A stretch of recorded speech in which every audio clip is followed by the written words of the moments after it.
Folks, welcome back to the iHealth channel, iHealth Radio.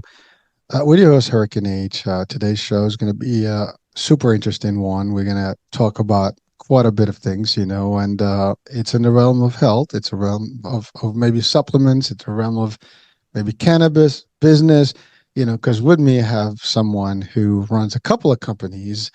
They deal with the stuff that I just mentioned. We're going to talk about mushrooms. For those of you who are interested in learning more about the benefits and how they work and things like that. So I have with me the CEO and president of Mycroboost and also Custom Capsule Consultants. And Robert Johnson really is working towards making things happen for a lot of areas of our health. And I'll leave that to him because he's going to talk to us a little bit more about the different functionalities of the products that they actually manufacture and, of course, MycroBoost exactly. But before we go there, I want to just have, Robert talk to us a little bit about the story because, there is a story about getting into this world and the success story as well because running a business is very difficult. It's not an easy task for anyone. So anyone that's out there running a business, you would know it is hard. And anyone that is not and wants to start a business or get involved in the business, maybe there's a couple of things that we could learn today about. So, Robert, shall I call you Robert or Bob? Which one? Hey, my friends call me Bob. You can call me Bob. And thanks a lot for having me on the show. It is hard being an entrepreneur. And, if you don't mind, I'll just kind of use you as my therapist to talk through all the trials and tribulations we go through. Oh, listen, please do. And, again, my pleasure to have you. And again, your stuff is pretty big and it is, part of where we are today in the health and, in the supplemental, the cannabis and the cannabinoids. I usually get difficult, with that word, but I'll get, back to it again. But it is a world that is not well understood, I would say, right? And so we'll talk about all that, piece. But really, as you said, you're a CEO, you're a business person, and it is very difficult world, to be out there. First of all, the idea to create a business and then pursue it and then make sure you get an imprint and a position in the market. There's all kind of stuff that goes in there, and it's a lot of work, strategy, and long hours. I can relate to that. Yeah, absolutely. I was just talking to a friend earlier today, and we were just kind of debating the semantics of it. Like to run your own business either takes, a lot of confidence or self-belief, or another way to look at it is just like an ongoing delusion, deluding yourself that what you're doing is meaningful and that things are going to work out, and you just have to, keep going forward. Well, Bob, it is real. I love what you said. You were having this discussion. What are the merits of it? And some people like, does it pay off? Is it worth it? And you're right. There are moments of doubt. There are moments of like, what? Maybe I shouldn't have done this. But and it's not. I hear you when you say about delusion. Really, am I going to do this? Am I going to make a difference? But the fact of the matter is, you are, and that's really, and the self belief has to be there. You got to believe, and if you didn't in the first place, you wouldn't be, where you are today. And that's the other thing. And looking at history, all the big guys, all the big companies have started with ideas from individuals who believed in those ideas and they pursued them. And it took a toll on them, but eventually you get there and it's very, fun. It's a good satisfaction. We know that your vision has been implemented and executed, and now people are benefiting from it. That's just my take on it. So you want me to be a therapist? You're doing just fine, dude. You're doing great, and I support everyone who runs a business. By the way, even if you're running just working in a business, I support anybody that's put an effort towards success. There's different ways and levels of success, depends what you want. And there is a satisfaction to being your own, entrepreneur and running your own, show. That's one thing. But even in the corporate world, you can run your own show as a head of department, whatever. That can happen too. You can be a CEO of a company and you don't have to own the company. So there's different levels of that. But it doesn't matter what level. It's still a difficult, any job, any type of task, anything that you do that you have a vision for, that you work towards, is harder. And smaller business is even more difficult than, as you get larger. It's different components, different stakes, but it's all the same. But you're right. It's all about that person. It's about the vision. It's about the toll. It's about the hours. And you do have these moments where like, oh man, am I doing this? Is it just me? And I get it. I mean, I've been there. I know exactly that feeling myself. But for our young entrepreneurs or people who want to be in it, just know that it's going to be a sacrifice. There are things that you have to give before, when you get into a business. For example, this is not a 9 to 5 concept where you walk in, you expect a check and it's going to happen. There's a lot of work. There's your money invested. There's your time invested, but there is a pleasure of putting a lot of work up front and then I guess get in the fruits later. And I think that's the best way to look at it, right? I mean, yes, like everything else, you are building the foundation, then you can sit back, relax, and enjoy the ride. And that's exactly what happens when you're in the business. Now you're running 2 businesses. That's quite a bit of I guess balancing the role in both sides and making sure that these things happen. And they're pretty impressive companies. So let's talk about the story behind the companies and the vision that got you into it. Yeah, well, I moved to Los Angeles in 2008 and started working in the cannabis business, started my own company of edibles called I Can't Believe It's Pot Butter, which really was just Love it. My roommate and I were writers. We moved to LA for creative writing. And we, at the end of the day, when we were done with our work, just kind of joked about how it would be funny to have a company or a brand with that name. And after a month or so of just, kind of having the pipe dream about that, if you will, we're just like, we got to try it. Otherwise, we got to stop talking about it. And so I ran that company for a few years, sold it in 2010, and then was a founder of another cannabis startup called Tetra Labs. So we did that for 8 years and sold in 2018, right as California was becoming legal. And about that time, CBD and hemp became legal on a federal level.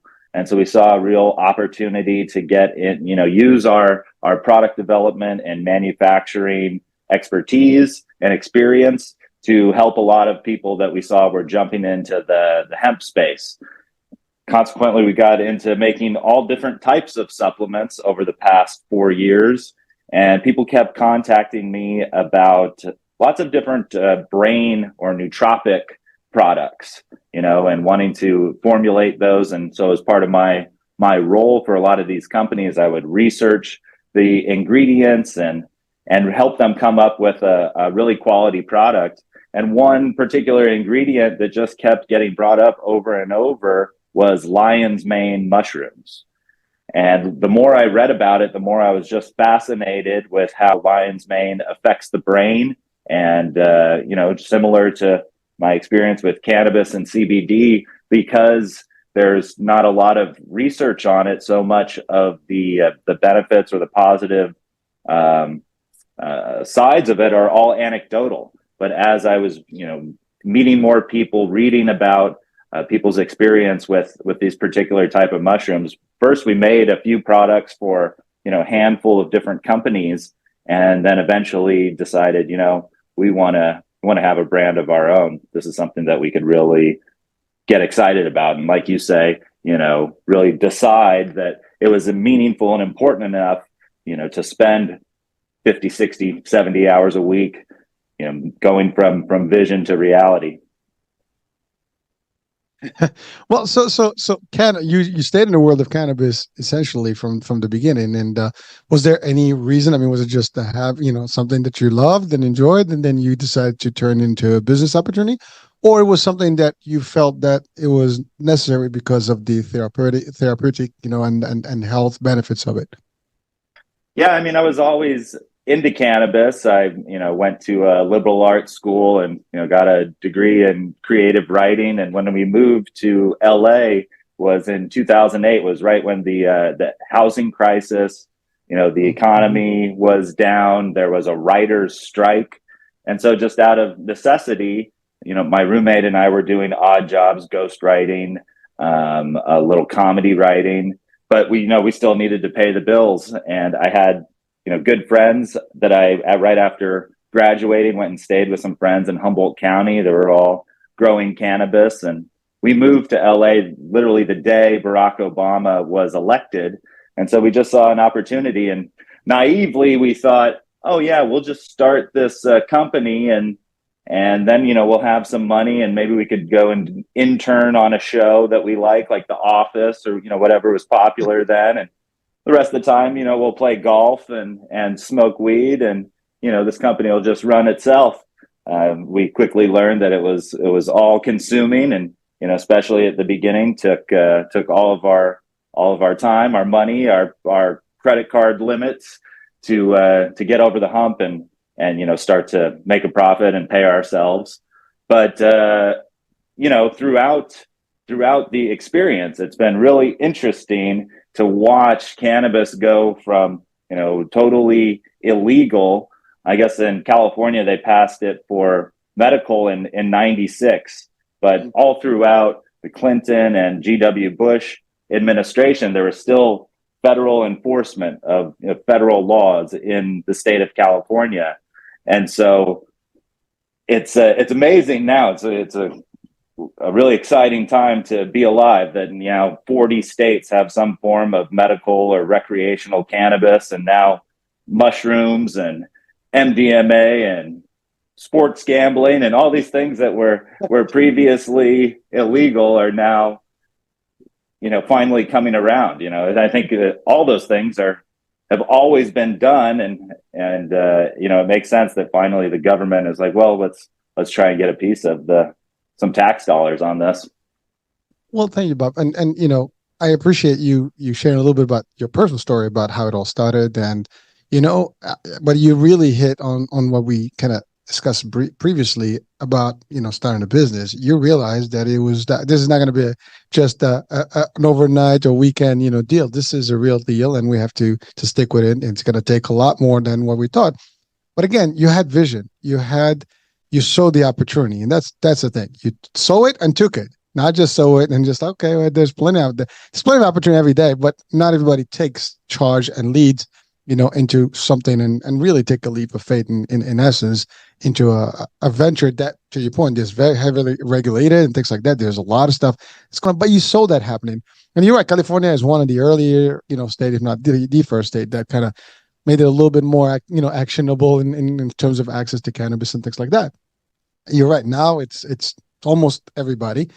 But, it's funny because, again, when we use the term legal, it's just when it gets legalized versus it becomes illegal based on whatever, I guess, laws that being put in place by a certain administration. But, cannabis is not something new. It's been used in medicinal stuff, for centuries. But in the current era, it's regulated because it was counteractive to other industries, I would say, and things like that. And it's still the case, so it's kind of like it's competing against other, I guess, currents when it comes to business, opportunities, tobacco being one, I guess, and there's other ones, but you saw that value, and that's the thing. You're one of a few people. I've had a couple of shows with like companies that run hemp, or they develop their own hemp products and things, but I see the same visions. Like these folks, they see something new that is sexy, hot, it has benefits, and they take advantage of that opportunity and they deep dive into it and they work it to become the next best thing. And you did. So again, I want just to congratulate you for that, and just basically doing what you've done. And I love how it all evolved. I mean, you had a small company, you build it enough, you sold it, generate enough revenue, you start another one. And then as you see things move, you move with them. That's the other thing. You have flexibility, and you have to have that malleability to actually do things in business. Otherwise, you'll be too rigid and you're not going to maintain and probably collapse. So again, for just little tips, for our audiences that are in business school, they want to learn tricks, those things can help you. Now, you went beyond that. So you went into the mushroom world. So why the mushroom world specifically? And I know there's multiples out there that are really from a medicinal, from a health aspect, of very attractive and very good for you. And there's a lot of talk about them. And if you go to social networks now, you're going to hear some discussion about them. So let's talk about that transition specifically. Why? I mean, I know you've talked about one specific one, but is that the only one, or you've touched on others? Well, with MycroBoost, we work with all different types of functional mushrooms, and I think in addition to the benefits of it that I found through my research, I'm always just looking for, the future. And I think one of the cool things about being in the cannabis industry at the time that I was it was just like I really think it's the most grassroots activist campaign of my generation. That enough people got together, starting in Colorado, California, and Washington, and people put this on the ballot. They chose to disagree with what the government said is, should be illegal for almost 100 years, and got to see real change. And so that, I think, is what was most motivating to me. Is that I'm super happy that cannabis is great for people going through chemotherapy or glaucoma or arthritis, and naturally, as part of legalizing something, it goes through steps of decriminalization, and for cannabis, it became a medical thing first. But ultimately, I believe that cannabis is no worse, in fact, probably a lot better for you than alcohol or cigarettes and things that are legal in this country. And so I think adults should just have that right to choose, and not have to worry about going to jail or prison over something that's a personal choice. That I don't think it's actually harms people, but if it's harming anybody, it's not people outside of the smoker. And so I also saw the rise in popularity of CBD, right? So as marijuana, as cannabis was becoming legal and in all the mainstream headlines, CBD also grew in popularity. And it was funny because it wasn't until really, I think it was in 2014, Sanjay Gupta was on CNN talking about CBD. And all of a sudden I started getting calls from like my aunt, my grandma, people calling me and saying like, hey, did you know there's this cannabis that has all the benefits, like all the medical benefits of marijuana, but none of the psychoactive effects? I was like, yeah, I do. I know all about that, Grandma, but I think, it just takes a certain authority sometimes, right? If it's your stoner nephew that is telling you that about this stuff versus, somebody with a PhD on CNN, that makes a big difference, especially to older generations that have, decades of propaganda and, just say no, and the drug war that has influenced their thoughts and their perspective. And so consequently, I think mushrooms or cannabis was really a gateway drug, if you will, for the legalization of mushrooms. And I just saw the same sort of grassroots, enthusiasm as what I got behind. And I just so happened to find myself in Colorado at a CBD conference like the day after mushrooms were decriminalized in Denver, Colorado. And I got invited to a mushroom event there. I didn't know really what I was walking into, but essentially it was all of the people that worked on the bill to put it on the ballot, and they quite candidly said they did not expect it to pass. It passed by like 51%, and so they were all kind of gathering around and congratulating each other, but also now asking, okay, so what's next? And so I just find, being in those rooms really inspiring. It's almost like, revolutionary that people are taking it into their own hands to not only, start a business, as we talked a lot about, is like, takes a vision and, such determination, but actually changing the laws of a city, a state, a country, like that is a huge ambition. And it's really inspiring to me. Well, again, it takes a village, right? It's not easy, but it's happened slowly but surely. It's been going, across different states. I mean, and I'm in Jersey, so recently, I think last year or the year before, it was a couple of years when they just made things legal in New York as well. It's only a couple of years since they made at least the cannabis and CBD and the recreational stuff.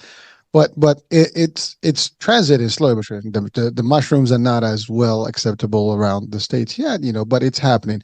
But you again, you saw the vision. It was a success to see these things happen, and you can take advantage of them because they have real benefits to people. And I love what you said that it's when you hear on CNN, this stuff works, blah, blah, blah, it then becomes a lot more acceptable across the board, right? But, doctors and therapists and, naturopaths and a lot of folks have been talking about these things on and on and fighting the fight to make sure that these are accessible. Believe it or not, even in the insurance space, I'm in the insurance space, and we tried actually to get this stuff for our seniors and the senior market for paid management and, even for younger folks, like, to counter to actually basically be a substitute to opioids and things like that. So it kind of Mm-hmm. like, but it is still, I mean, federally, there are still limitations. It's not, covered under certain, under Medicare, for example, there's limitations to what's covered versus what's not covered, the CBD, some of it, so it's kind of very challenging to actually have it, through, but it's changing. I mean, once the states, I think all the states have a firm agreement on this and they're all part of it. I mean, then it's very easy for the feds to actually take a stand there and change it. But it takes a lot of work, and people that are believing in this, and the I guess the healthcare folks that are participating in this are the ones behind the logic why this should be easy. And you said it, there's the very little aftermath or effects on the human compared to other things such as alcohol, which is legal now. I've yet to see someone with marijuana, cannabis, or any of these things, or mushrooms, that is going crazy and doing things. They're basically mellowed out. They're good. They're comfortable, and they're not bothering anyone. On the contrary, you get some alcohol in you, and you go like going crazy, like doing things, thinking that you own the world. So there's different things. Then for the health purposes as well. I mean, you talked about tobacco. I mean, it's clear today it causes cancers, different ones, and it's dangerous to the environment, blah blah blah. We have not have well, there's no evidence, clinical or medical, that can be supported that it's detrimental to health to anything. Now, of course, anything in extreme can have some level of bad, but again, that's why there's industries that actually can you know clarify things and work on these things and the dosage and things like that, and it's happening. Now you have MicroBoost that is specifically for the mushrooms. Am I getting that? Yeah, MycroBoost is our functional mushroom brand. So, part of working in these, up and coming industries, a lot of time consuming part of it is educating people about these things, right? A lot of people have heard about them, but don't know all the details. So there's, your edible mushrooms that you put on your pizza or in your risotto. And then you have your functional or medicinal or adaptogenic mushrooms. Mushrooms like lion's mane, sometimes people will eat that as well. It tastes pretty good. They're usually used for their medicinal benefits, and they've been used for thousands of years in Chinese medicine. Even there's a famous Iceman, like Neanderthal, that was preserved in an iceberg. It's called Otzi the Iceman, right? And he had a little satchel with mushrooms in it that archaeologists surmise, he used as antibiotic or used as medicine. And this guy's, thousands and thousands of year old corpse.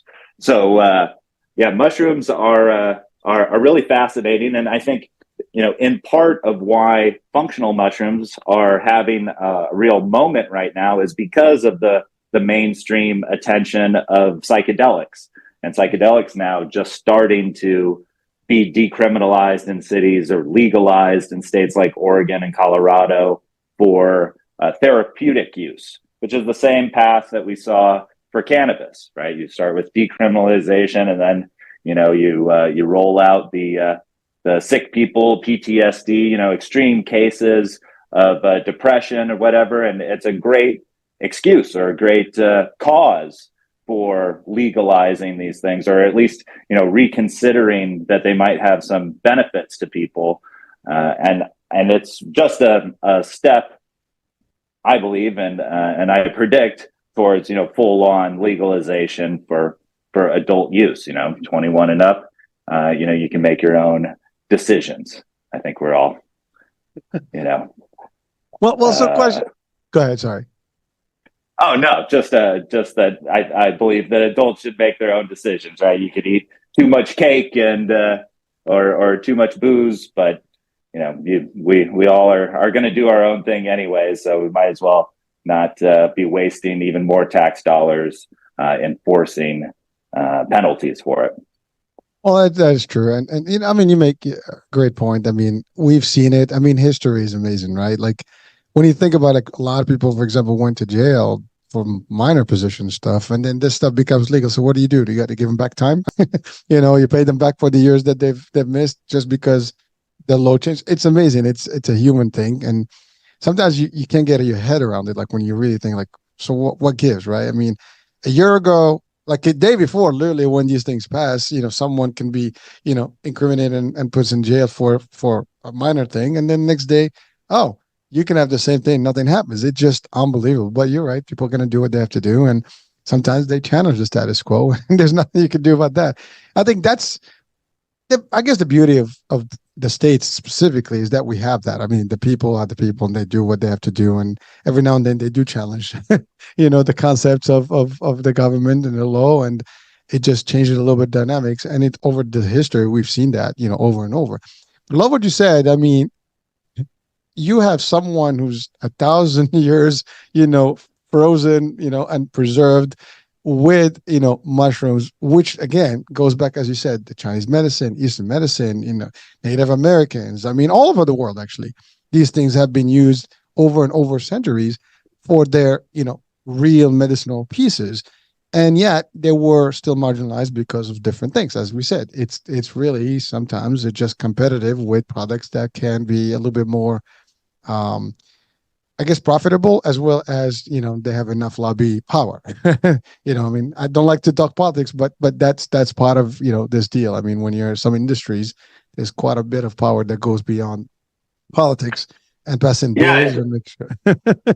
I find it funny sometimes that people, categorize plant medicine as separate from traditional medicine or Western medicine, because in actuality, all Western medicine is either derived from plants or a synthesized version of it. Aspirin comes from willow bark. Penicillin was actually a fungus bacteria, that was discovered by accident from some spores that flew through a window and landed in a petri dish. So really everything of value on the planet comes from nature, and medicine is no different.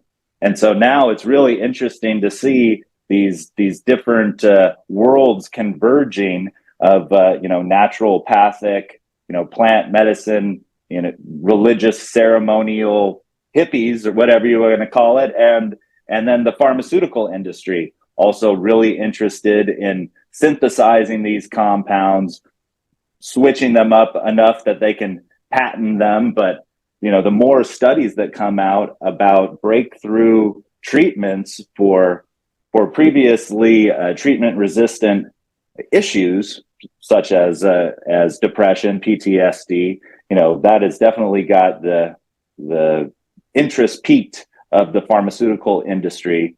And I think that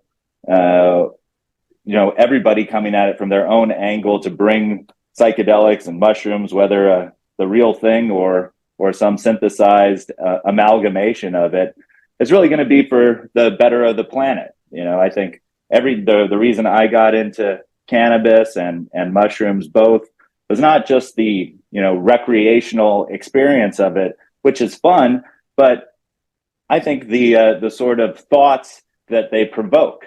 And I find it interesting to work in an industry where we're talking about plants that really make us question the nature of our existence and the meaning of life, and how we treat people, and being focused on our own personal evolution, and having these substances which are naturally occurring that can really alter our perspective to see things in a different way. And I think in the case of mushrooms, one anecdote that always comes up is that the solutions to your problems were always right around you. They're not these elusive thing, but if we get just stuck in our habits or our perspective of thinking our mode of thinking, we can miss this stuff because we have blinders on. And I think that's one of the beauties of cannabis and mushrooms. It allows us to sort of step outside ourselves, see things from a new perspective, and then integrate that. Not smoke every day and avoid your problems, but using that new wisdom that you gain to be a better person. And so the supplement industry, largely is branded around that, being your best you. And I really try to embody that. And I enjoy meeting other people that's what they focus on a daily basis. Well, thank you so much. Again, it's not a difficult concept. It is something that is beneficial, and we just need to use it. And by the way, as you said, everything around us comes from nature, no matter what. I mean, yes, we synthesize things, but we still need the bare minimum stuff from nature to start whatever it is that we manufacture. And you're into manufacturing, so you use a lot of the stuff, different. I mean, obviously you have labs, you have these things, but you do have to get the ingredients from somewhere, and a lot of them are available in nature. And many of these things were discovered, as you said, medicinal stuff that was just like, oh, what is this? It works. Let's put it into a capsule somewhere and just have people, get it, or maybe put it on in a syringe and throw it into somebody's bloodstream. I don't know, but it's been like that. But so, the name MycroBoost, is an interesting name. I've been kind of pondering a little bit about, like, there's got to be some level of strategy behind it. I mean, I love that boost. I mean, these things give you a boost. So let's talk about what is that. Is that a surge boost? Is that what kind of boost are we talking about? Yeah, well, it's a fun story about how it came to be. We had a little like company retreat up in Big Bear a couple summers ago, and one of the team building activities we did was we had a Shark Tank-esque sort of pitch session, and we broke up into 3 teams, and we had a combination of sales people and production people and management all kind of mixed together, and kind of got together for a couple of hours, and the assignment was, come up with a product and a pitch, and then we decide, which one the Sharks wanted to invest in. And so this group that I wasn't a part of, salespeople and production people, came up with the idea of MycroBoost. And originally we were the pitch from that night was combining functional mushrooms with other traditional supplements for targeted effects. So if we would have lion's mane and ginkgo biloba and stuff that was good for your brain, and mixing those together, or cordyceps and caffeine, natural energy source from the mushroom, and then a combination.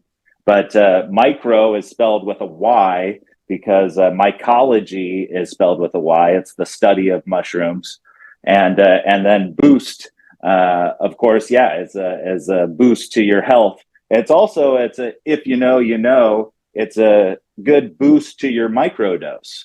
So if you are microdosing mushrooms and you take our products, you're going to have some synergistic effects there. You don't need to have a microdose to feel the benefits of functional mushrooms, but they do work really nicely together. So that's kind of a wink to our friends in the psychedelic world. Well, thank you for that. I mean, I like that. But again, it's genius because it has the concept and it does give those boosts in different areas, and you target specific ones for specific, I guess, parts of the body and functions of the body, and and that's really amazing. Now, I'm assuming there's production, folks, and I guess experts from doctors or someone like experts in that realm that actually make those combinations. Is there a scare? I mean, are the products scarce because those specific mushrooms are not? Maybe I'm not sure. Are they available in a capacity where it's everywhere, or a specific zone, or do you actually grow them yourselves? How do you get those products? Well, the natural ingredients.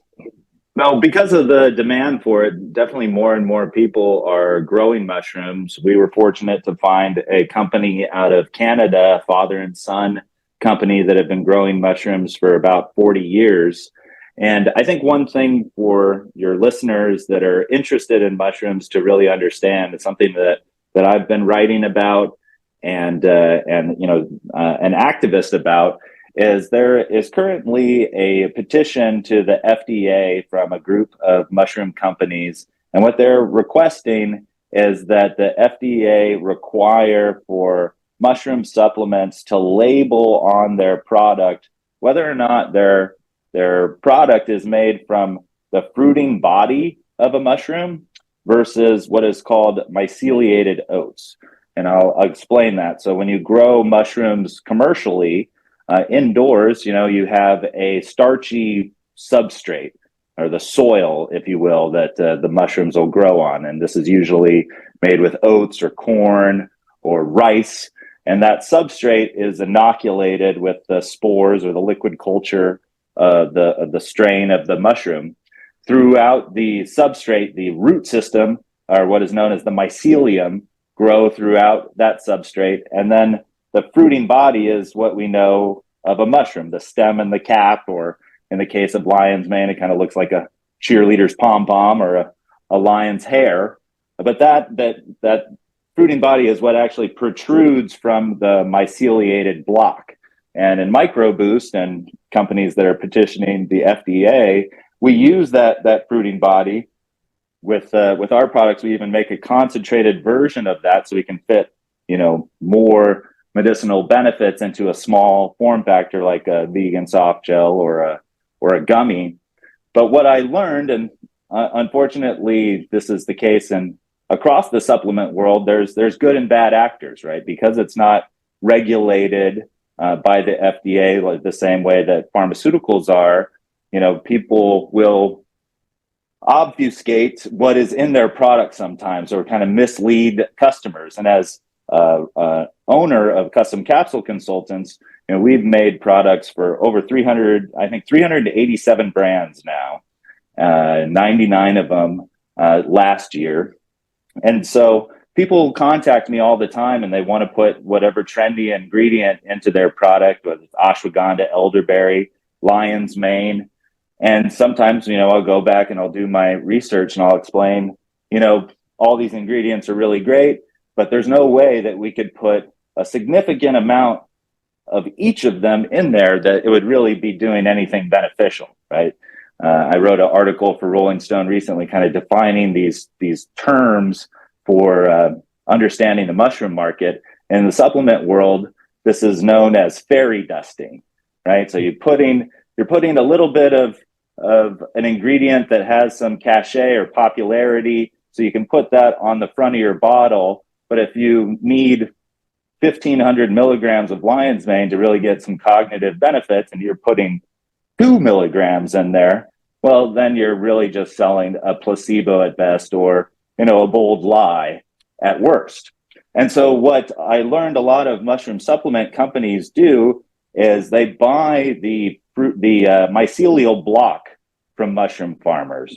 The actual fruiting body is much more expensive, but they'll buy that myceliated oat block, and that is what they pulverize and grind down and put into the cheap 2-piece capsules or mushroom coffee or mushroom powder. Now, there is some medicinal benefits in mycelium, but in the fruiting body, it's exponentially more.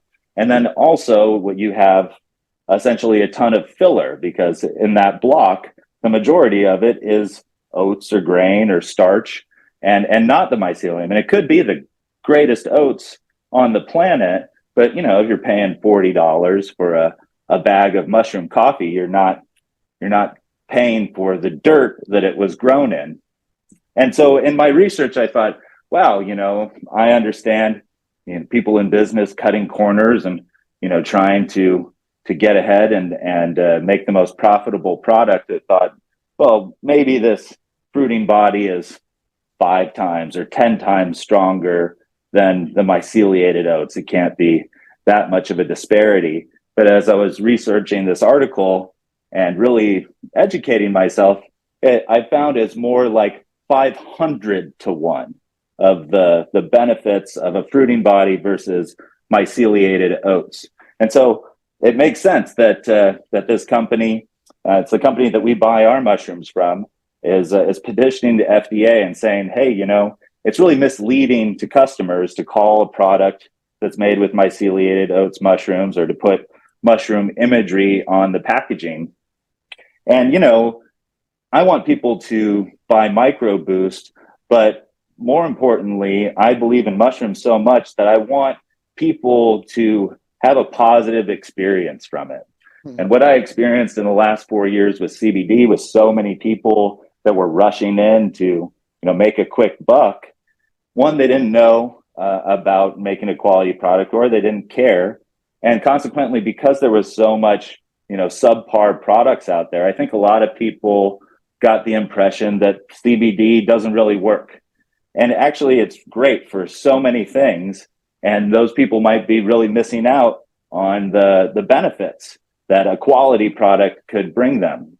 So I like to educate people as much as possible, keep supplement or mushroom companies honest, just for the sake of the industry, because I really did saw CBD go from boom to bust really quickly, and that's the last thing I want to see happen with mushrooms. Well, thank you, Bob. I truly appreciate you breaking this down, because that's an important piece to our audiences. Because fact is, you're right. There's products and there's products, and it's very easy, as you said. That's not FDA approved, and so therefore you can get away if you have a small percentage of whatever you claim. Technically you have it, but it's not really the potency that you require. And so when people, we hear this all about supplements, vitamin D's, and all the other stuff, the standard ones. You buy some of these things, they don't have really what it takes to get that nice little boost to your immune system, whatever you need, as opposed to getting something that is high potency, which has a real effect, and you feel the difference between one product to the other easily. But again, industries are industries, right? Some will, you said it best, they'll cut corners, profit is easy, let's get in. You find a way. They're not lying technically, but they're just not giving you the full picture. They're not giving you the concentrated version. And, for someone who is building a company, I think this best as a CEO, is that your brand, your signature, your name, everything goes around that. And the quality is everything, right? If you short people on the quality, it doesn't last long. You only can fool people for a minute, and then that's about it, right? And that's exactly, some companies, they don't make it long enough because people, and they tarnish the image of whatever that industry is. As you said, people, for the last couple of years, CBD was big, but then, as you said, now you have so many companies and so many, what do you call them, like fake, I would say, or like copycat, companies that come on the market that, I'll give you an example. So we have a company for argan oil, Moroccan oil, which is, the oil is only made in one place. It's only in Morocco, in one zone, and you get these kernels and they get squeezed and you get real argan. A lot of products claim to have argan oil in them, but when, like they're argan oil, but when you go to the actual, content, it's like you said, 1%, 2%, 10% maybe at best. So the oil is really just diluted with other oils, but the actual potent, ingredient is very minimum. It's not 100%. It's not what you get.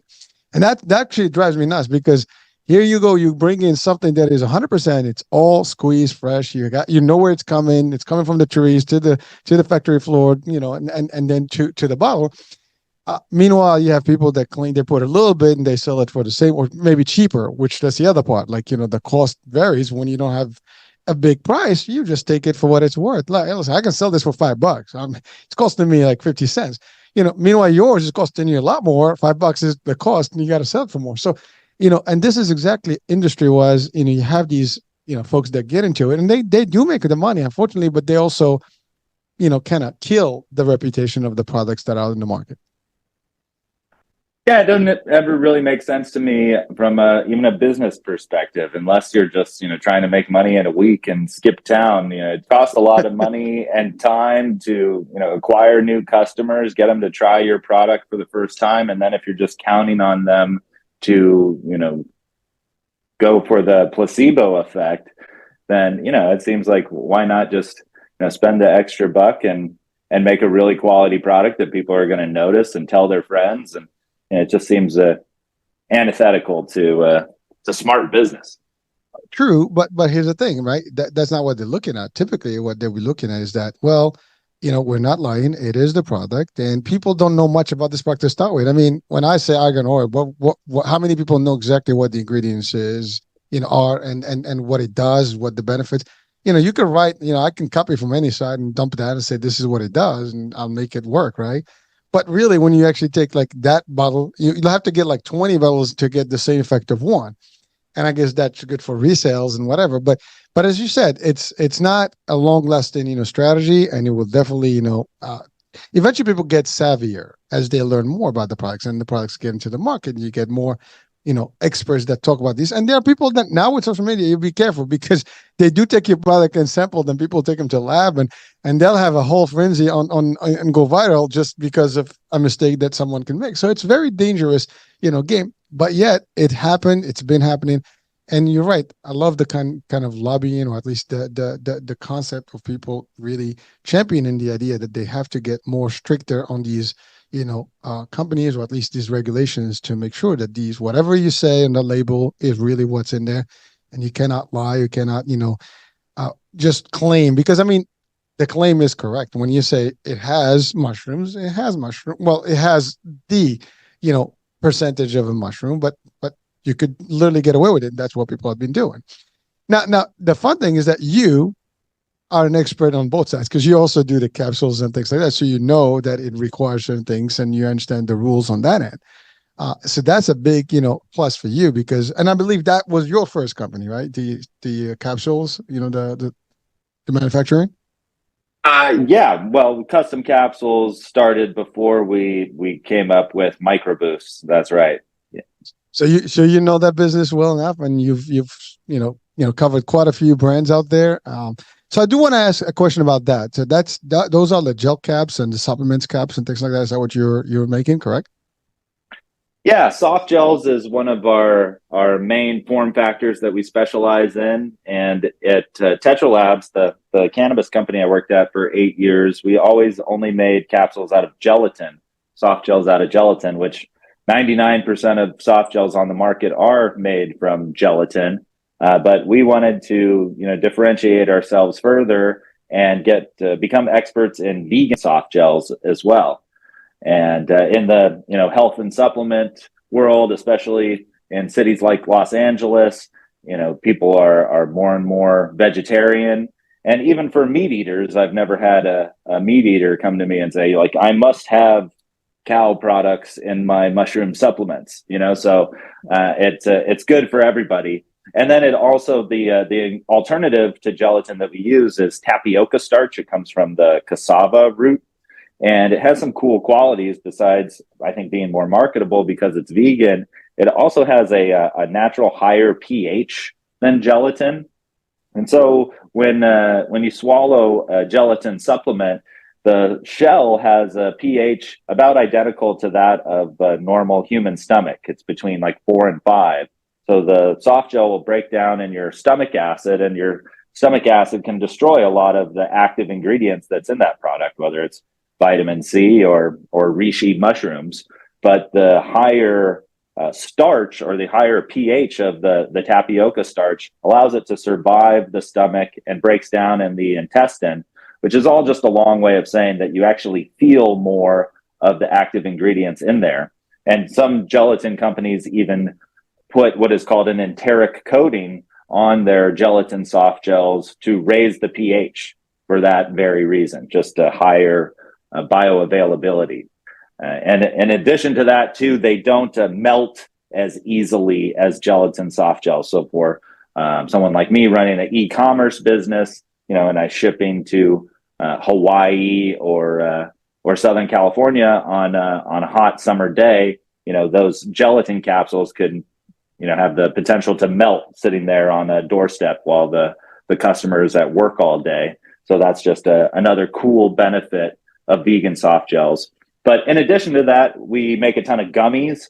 Just in the past 5 years, not only in cannabis and mushrooms have gummies become really popular, but across the supplement industry, it's just, I think it's a lot more habit forming. People, adults like to have that little sugar hit. It's like kind of a Pavlov's dog reminder. I think it kind of creates The this candy. habit loop. Yeah, yeah, you're convinced yourself that you're being healthy by eating your apple cider vinegar gummies. Which, by the way, like you would need to eat the entire container of apple cider vinegar gummies to get one full therapeutic dose of apple cider vinegar. But I digress. But we make all sorts of different products. I think our most popular one is our mushroom coffee, and it makes sense. Speaking of habits, coffee is the most widely consumed drug on the planet. A habit of most adults, and so making a mushroom coffee alternative has really caught on. And part of our product development process is really understanding what's out there. So as we were developing the coffee, I bought the top 20 best-selling mushroom coffees on Amazon, and we tried them all. And a lot of them tasted what I would call healthy, or in a less kind way, like dirt. And maybe that's because they're using the myceliated oats. They're using literal soil in their product, and consequently it doesn't taste very good. And I thought, if people are really going to change this really ingrained habit of drinking coffee, then it's got to taste great, and it's got to really be a good substitute for that boost that you get from 125, 250 milligrams of caffeine, depending on how tall your Starbucks cup is. And so we looked at everything, and we decided we're going to put more mushrooms in our coffee per serving than anybody, and we want to make it taste, undeniably delicious. And so, yeah, we do have more mushrooms than any company. Fruiting body mushrooms as well, 3,000 milligrams per cup, and that's across 5 different mushrooms that we use: lion's mane, cordyceps, turkey tail, chaga, and reishi. And to make it taste good, we use organic cacao, which is also an adaptogenic in itself as well. And, is good for anxiety. It's nice and calming. And, it's like a mushroom mocha.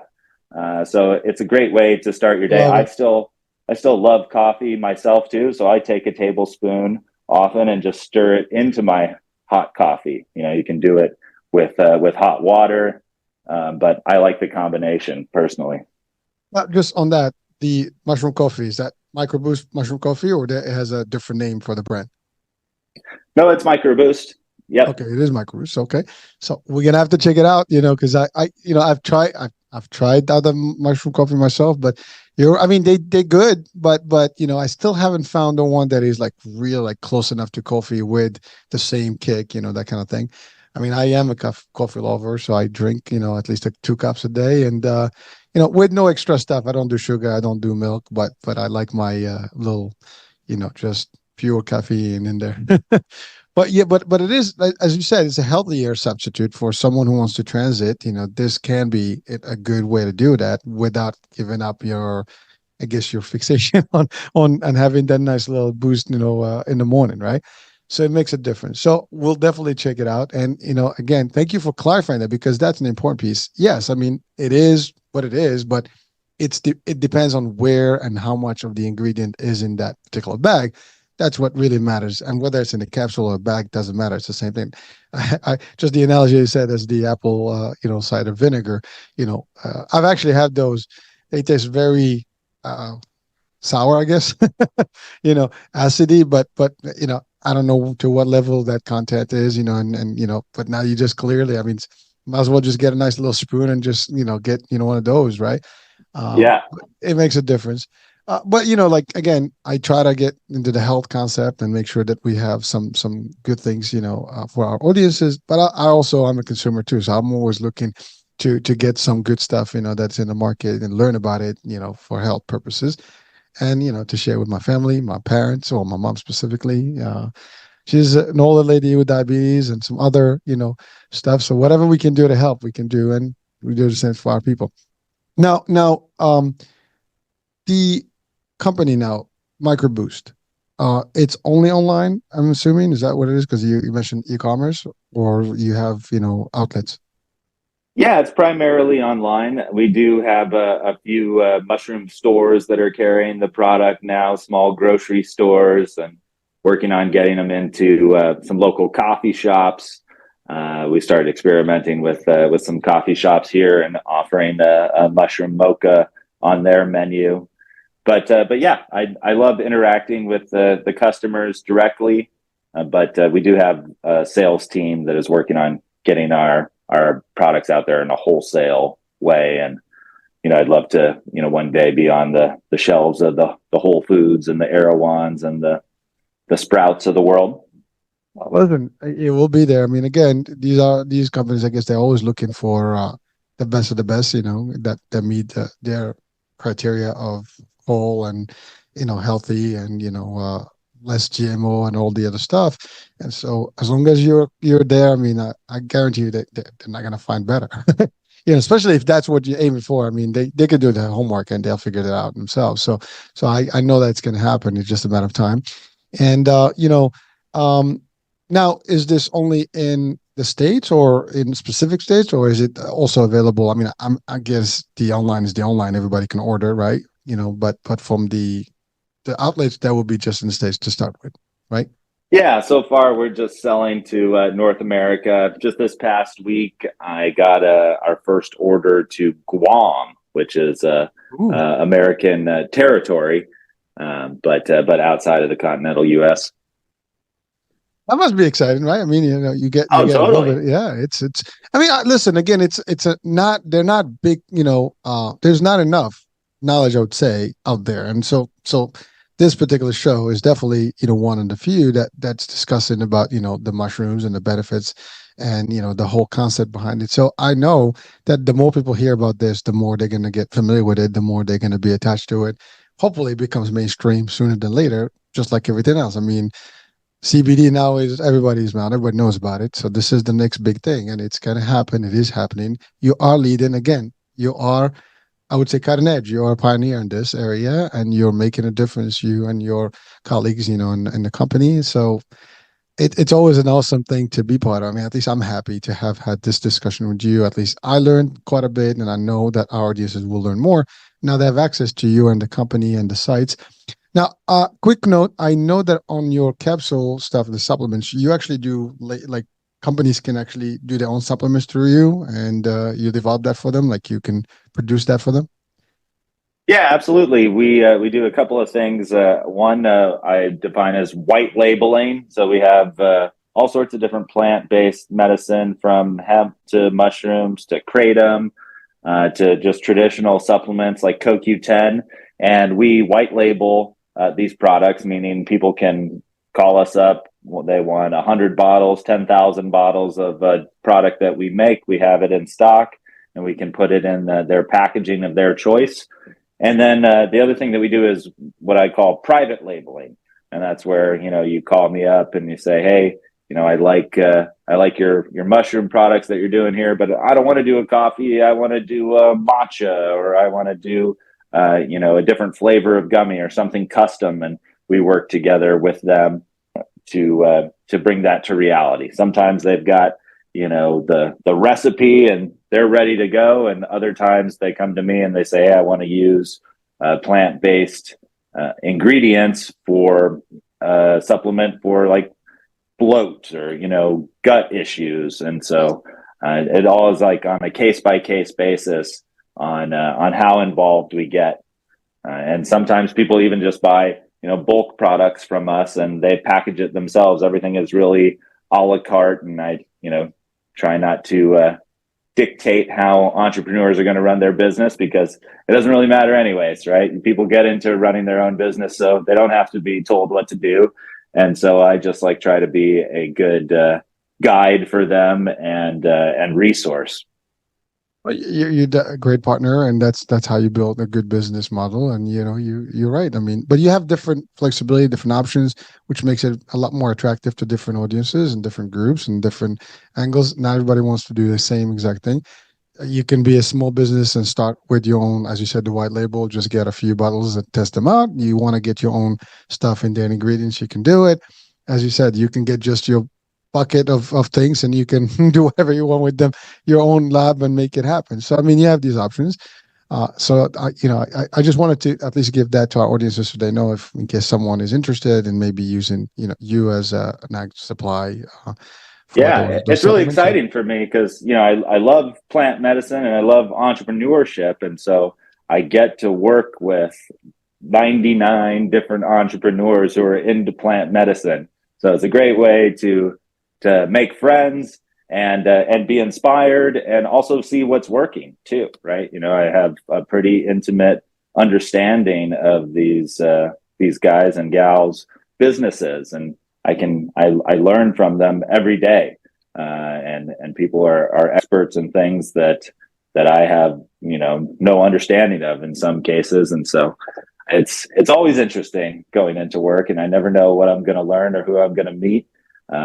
But it's been a fun ride.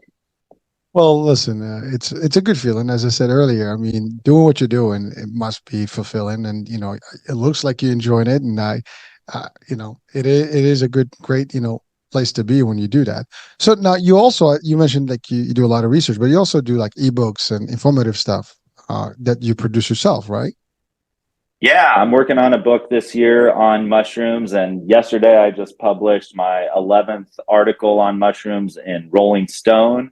I'm really excited about that. I grew up loving reading Rolling Stone, and so that's been a lifelong dream fulfilled. I went to school for creative writing, so I'm happy that I still get to exercise that muscle in a way that helps and elevates my business. And I also, it's a great excuse to talk to people, just say, I'm writing this article and I find you really interesting. Will you tell me everything you know about mushrooms? So that's been a lot of fun, but not only Rolling Stone, but all sorts of different trade magazines and stuff. This last one that just came out yesterday is about veterans access to psychedelics, and Biden just a couple of months ago passed a $10 million defense bill to invest for psychedelics for veterans with PTSD. And as someone who is on the cutting edge, I sometimes feel like change isn't happening fast enough, and certainly the wheels of bureaucracy spin slowly. But at the same time, I really have to step back and see that change is happening. And I grew up in Texas in high school, and just one little gram of cannabis 20 plus years ago, gets you in jail for months. And I experienced that. I thought it was a grave injustice, and I'm so happy that we're waking up and not enforcing asinine rules like that. Well, thank you for sharing that. And by the way, you touched on the veterans and the PTSD. That's a big area where there's a huge need for help, and in a lot of it, a lot of it, right? And so this is definitely a form of assistance. These products can be beneficial to folks with PTSD, but all types, but veterans specifically, we have a lot of that problem, and it exists and it is real. And there's not enough, as you said. The wheels are turning slow. They're slow mo. We need to speed up the process, but at least a little bit of effort or a little bit of progress is good progress, right? It's progress at least. So we take it. Now, in terms of ingredients or like potency and benefits, is there anywhere where people can actually find the products, therapeutic, I guess ingredients as well as uses? Well, yeah, because I'm always writing. I have dozens of blogs on mycroboost.com where we talk about each specific mushroom individually, talk about the benefits of coffee or soft gels, and the specific formulations that we put together at MycroBoost. And then if you search, Robert Johnson, Rolling Stone, mushrooms or psychedelics, you'll find my articles on that as well. And I don't just write about psychedelic mushrooms, but almost half of the articles that I've written for Rolling Stone have been about the functional mushrooms that we're talking about and all their benefits. And in the Rolling Stone articles and the blog posts too, I link to tons of research. So even if my blog or my article is 1,000 words, if you click on every link that I have in there, you're probably looking at 30,000-40,000 words per article that your listeners could choose or not to, find which links they find most interesting. And it's the internet, man. You can really go down a rabbit hole and learn as much as you want about these things, which I've found myself on many nights down that hole. Well, you are passionate about it, and you're doing it from the heart, and you believe in it, and therefore you're giving the best, and the more the better for people to learn. And again, that's the other thing. When you learn about things, you know what the benefits are. You'll be promoting them more, right? You'll love them. You'll use them more. You'll share the value with others. And that's really what it is. So I definitely will have the actual links to both your companies and definitely to the blog, so people can actually get access and hopefully do their own research and see the value and eventually become, a customer. And why not? Now, talking about, influence and talking about, interacting and teaching people, we live in a world of influence and influencers. Now, I know that you do some work there. What can you tell us about that area? Because I know a lot of companies use now today influencers to promote, products. Well, yeah, a ton of the podcasts that I go on are health and fitness podcasts like yours, and so we have a lot of affiliates that run their show. I after we're done with this show, I'm planning on sending you a nice care package of all of our products. If you like them and want to share them with your audience, we welcome that.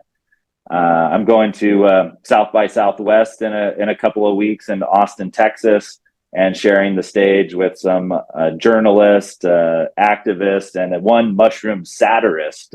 He does parody videos of the psychedelic industry. So yeah, those people all have a lot more followers and influence, or at least social media influence, than mycroboost. And so I'm really honored to share the stage with them.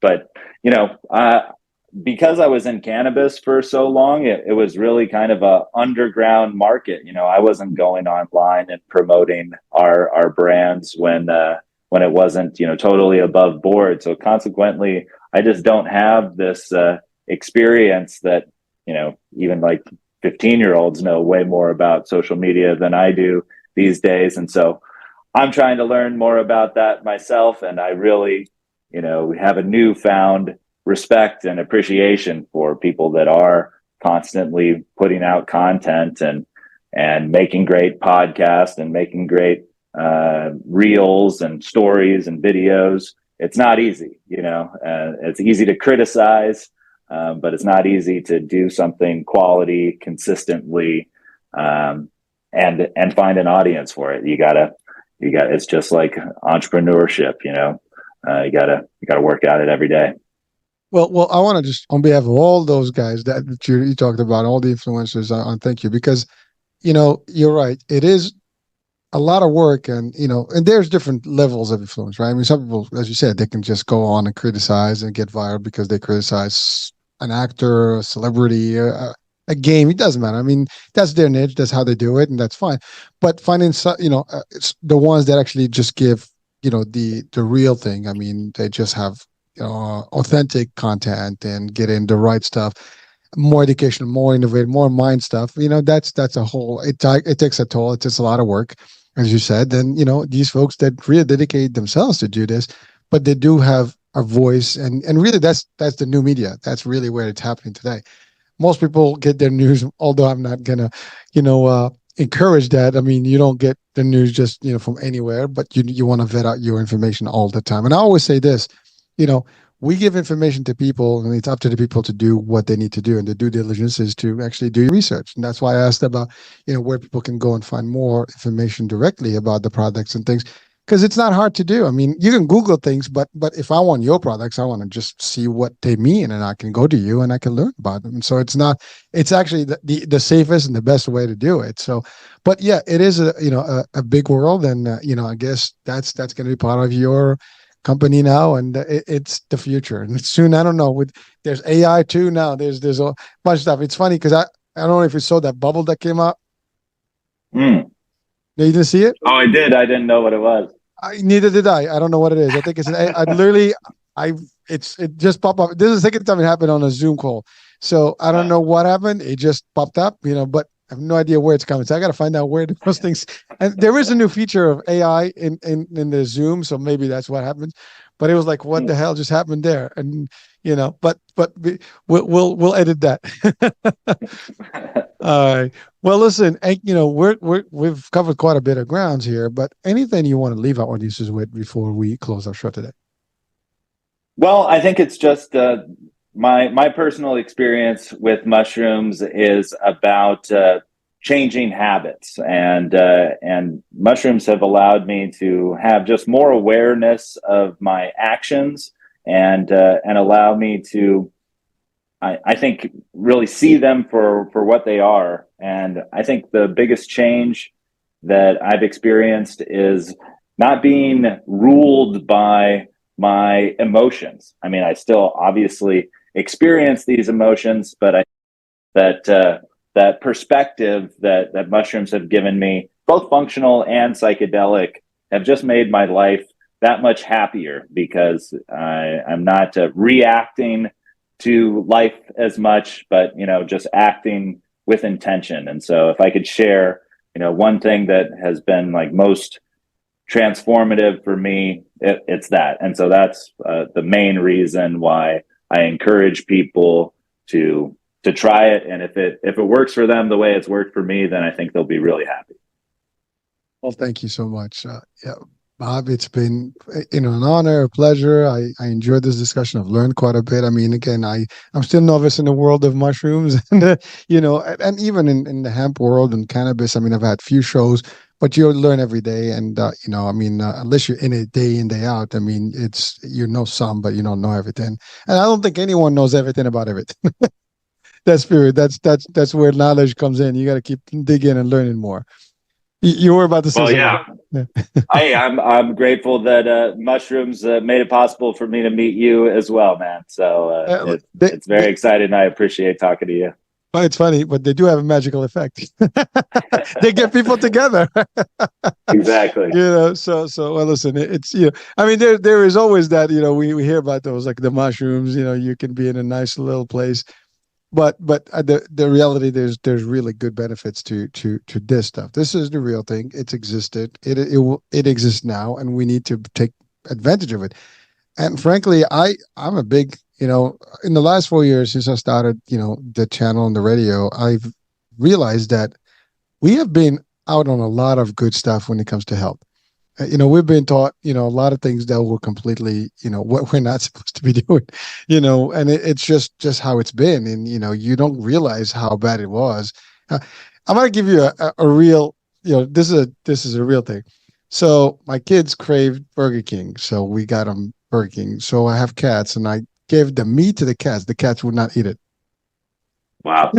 Now, when cats don't eat the meat, there's got to be a problem. So I have to tell you, I don't know. And again, I'm not saying Burger King or any of those franchises, but the fact of the matter is, there's food and there's food, and you got to pick your battles here. What do you want for your body to digest, and how you want your body to operate? That's up to you, folks. But it's something. I mean, I was like, what the hell? These cats don't want to eat the meat. Now we know. I told my kids, now if they can't eat it, you shouldn't be eating it either. Well, that's a health conscious cat. I don't think my pit bull would be as healthy. Again, I mean, to be honest with you, I was shocked to see that, because I thought, cats will eat anything that you put in front of them. But this was like an eye opener for me. I'm like, is that a sign? Maybe, no more fast food in the house. But, I'm a health freak, but, every now and then we all fall into it. You cheat every now and then. I mean, that's the thing. There's influence, right? This stuff is all over the place. So sometimes you just fall into it, and you're like, okay, whatever, just a day, who cares, right? But anyway, so that was just something I had to throw in because we were having this discussion about the health and the benefits. All right, well, Bob, thank you so much for being on the show. It's been real, man. Thank you. Likewise. Thanks a lot, man. Have a great night. Appreciate you.